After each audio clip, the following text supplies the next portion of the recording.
අයිබෝවන් දුවේ පුතේ නායකත්වයට ප්‍රවේශයක් පසුගිය වීඩියෝ තුලින් අපි කතා කරා නායකයෙක් බිහි වෙන්නේ කොහොමද රටකට නායකයෙක් අවශ්‍ය ඇයි ඒ නායකයෙක් හැදෙන්න පසුබිම සැකසෙන්නේ කොහොමද කියලා විශේෂයෙන් අපි කතා කරා පාසල් අධ්‍යාපනය සහ පාසලෙන් අපිට ලැබෙන පසුබිම මේ නායකයෙක් බිහි කරන්න. ඉතින් පුතේ අද අපි මේකට කතා කරන්න යන්නේ නායකයෙක් කියන්නේ කවුද කොහොමද මේ නායකයෙක් හැදෙන්නේ කියලා. දුවේ පුතේ මීට අවුරුදු 30කට පමණ කලින් මම මගේ පාසල් අධ්‍යාපනය හදාරන කාලේ ඉගෙන ගත්තා ශ්‍රී ලංකාව කියන්නේ දියුණු වෙමින් පවතින රටක් කියලා. මං හිතන්නේ 2000න් පස්සේ ඉගෙන ගත්ත දුවලා පුතාලත් ඉගෙන ගන්න ඇත්තේ ශ්‍රී ලංකාව දියුණු වෙමින් පවතින රටක් කියලා. ඒ වගේම මෑත කාලේ වර්තමානයේ අධ්‍යාපනය හදාරන ඔබත් තාමත් ඉගෙන ගන්නේ ශ්‍රී ලංකාව දියුණු වෙමින් පවතින රටක් කියලා. දුවේ පුතේ කවද්ද අපේ මේ ශ්‍රී ලංකාව දියුණු වෙලා ඉවරයි කියන තත්ත්වයට පත් වෙන්නේ නැත්නම් දියුණු රටක් කියලා කියන්නේ. ඉතින් දුවේ පුතේ රටක් දියුණු වෙන්න මුදල්ම අවශ්‍ය නැහැ. අපේ රටට හොඳ සම්පතක් තියෙනවා. අපේ රට දූපතක්. අපේ රටේ සුභාග්‍ය සම්පත් ගොඩක් තියෙනවා. ඒ වගේම තමයි අපේ රටේ හොඳ මිනිස්සු කණ්ඩායමක් ඉන්නවා. ආකල්ප වලින් පිරිච්ච යහපත් ගතිගුණ තියෙන හොඳ මිනිස්සු කණ්ඩායමක් ඉන්නවා. ඒ වගේම අපේ රටේ මිනිස්සු හරි උත්සාහවන්තයි.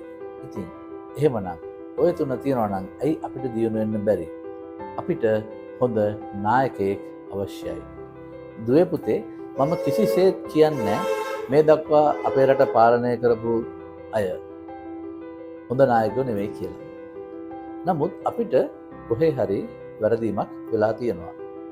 ඉතින් දුවේ පුතේ අපි ඒ වැරද්ද පසෙකලා අපි දැන් බලමු ඉදිරියට නැත්නම් අනාගතේ අපේ රට දියුණු රටක් බවට පත් කරගන්නේ කොහොමද කියලා. ඒකේ වගකීම තියෙන්නේ ඔබටයි. ඔබ හොඳ නායකයෙක් බවට පත් වෙන්න, ඔබට හොඳ නායකත්වයේ සතු ගුණාංග ඇති කරගන්න, අපේ රට ලස්සන කරගන්න, අද ඉඳලා අධිටන් කරගන්න. අපි බලමු මොකද්ද මේ නායකත්වය කියන්නේ කියලා.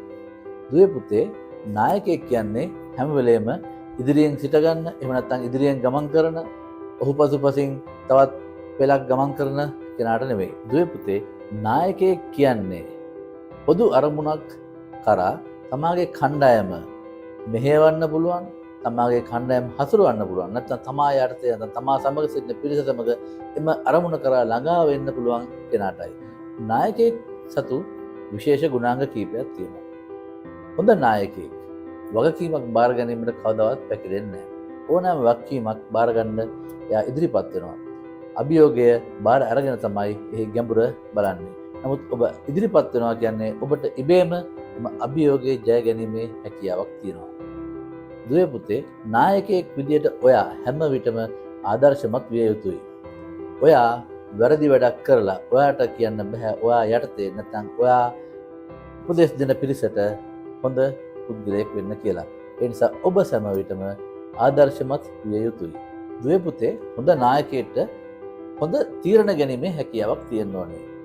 මේවා සමහර විට ක්ෂණික තීරණ වෙන්න පුළුවන්. හැබැයි නිවැරදිව තීරණයක් ගන්න පුළුවන් කෙනෙක් තමයි අපි නායකයෙක් කියන්නේ. ඔහු නිවැරදිව තීරණයක් ගත්තේ නැත්නම් ඔහු සමග සිටින අනිත් පිරිස අපහසුතාවයට පත් වෙනවා. නායකයෙක් සතුව තීරණ තවත් ප්‍රධානම අංගයක් තමයි ටීම් වර්ක් එක. තමාගේ කණ්ඩායම තම අරමුණ කරා මෙහෙවන්න ඔහුට හැකියාව තියෙන්න ඕනේ. මෙතනදී කණ්ඩායමම එක හැඟීමකින් කටයුතු කළ යුතුයි. ඉතින් මේ නායකයාට පුළුවන් වෙන්න ඕනේ මේ කණ්ඩායම නිවැරදිව මෙහෙවන්න. අපි කලින් කතා කරපු කරුණු ආදර්ශමත් නායකයෙක් නම් ඒ වගේම නිවැරදිව තීරණ ගන්නවා නම් අභියෝගයකට මුහුණ දෙන්න බය නැත්නම් ඔහුට අනිවාර්යයෙන්ම මේ කණ්ඩායම පහසුවෙන් මෙහෙවන්න පුළුවන්. ඉතින් මගේ දුවේ පුතේ මේ කරුණු ටික දැන් බලන්න ඔබ ගාව තියනවද කියලා. අපි අපේ රට හදන්න ඉස්සරවම පාසලෙන් පන්තියෙන් අපගේ මෙම ගුණාංග වර්ධනය කරගෙන අපි යමු ඉදිරියට ගමනක්. ඔබ තුළ මේ ගුණාංග වර්ධනය කර ගැනීම තුළින් අපට පුළුවන් අනාගතයේ අපේ රට දියුණු රටක් කියන සංකල්පයට නැත්නම් දියුණු රටක් බවට පත් කරන්න. අඩුම තරමේ අපගේ ඊළඟ පරම්පරාවත් ඒතකොට ඉගෙන ගනි ශ්‍රී ලංකාව දියුණු වෙච්ච රටක් කියලා. ඉතින් දිගටම රැඳී සිටින්න නායකත්ව වර්ධනය ප්‍රවේශය. ස්තුතියි.